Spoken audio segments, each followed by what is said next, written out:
Today I wanted to talk about what we usually do when people commission a memorial. So you know what to expect if you ring us up or email us, which is normally how people find us. They either find us online, or through word of mouth, or sometimes we get recommended by local vicars who've seen our work or worked with us before. So what normally happens is people ring us up and ask us, can you make a memorial? And we invite them to either to the workshop here, or we invite them to our office in Salisbury when we're there, because we do our kind of administration in a slightly less dusty atmosphere than here. And we sit down and have a cup of tea and a biscuit and have a chat about the person who has died.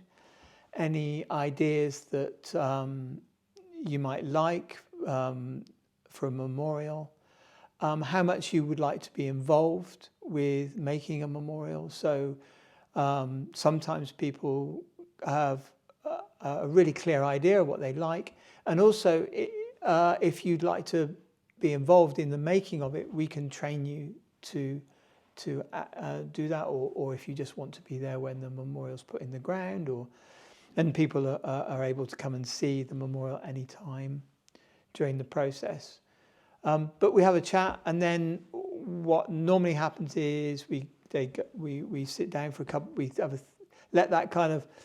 mull that over for a couple of weeks, and then Tam and I come up with an initial design. It's either quick sketches or computer generated design, and that's all kind of gratis, so we know that we're in a kind of the ballpark.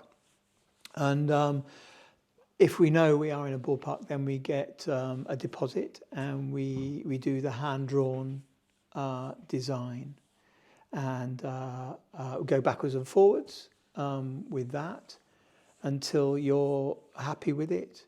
And then we submit that design. Obviously, we know what the is the parish, what the diocese, the regulations are. So generally speaking, we know what the parameters are for size of material, quality, type of material. So we can kind of guide you on that, and what stone, how big, that kind of thing. And we then submit the design for approval together. I think we pay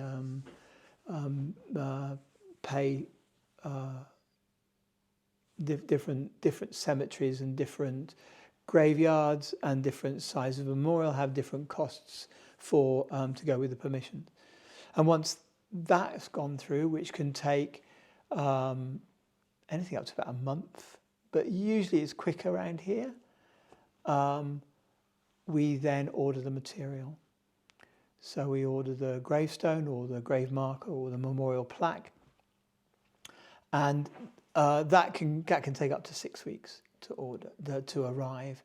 But once it's arrived, we let the client know, let you know that it's arrived, and if you want to have a look at it, you can have a look at it. And then we put it up on the easel or onto one of our bankers, and we set it out. We set out so we hand draw. We've done a hand drawing, and then we set out the hand drawing on the stone, and then we send a photograph of that to the client to see whether they're happy with it.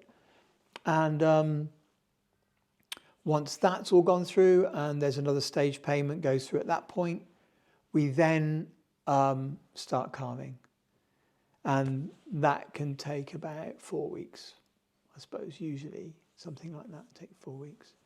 And once it's been carved, we get another stage that's submitted for the client's approval, and then there's most of the bills paid at that point, except for a portion which we keep back for after we've fixed the memorial.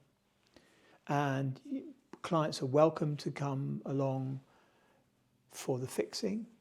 We've had clients draw the design on the memorial, actually make the design and then put it onto the memorial. We have had clients that have learnt some stone carving and then carved onto the memorial. So I don't think, is there anything else other than what do we need to know? Final fixing, everything we just kind of make good. And, you know, we're knocking around for if anybody has any kind of questions about kind of ongoing care for the memorial. We offer advice for cleaning if necessary, or kind of, you know, lichens and stuff like that. We can do that. I think that's everything. But thank you ever so much for listening. And if you have any questions off the back of that, please put it in the chat. And if you feel moved to, click the various buttons that everybody encourages you to click, and have a lovely day. Cheers.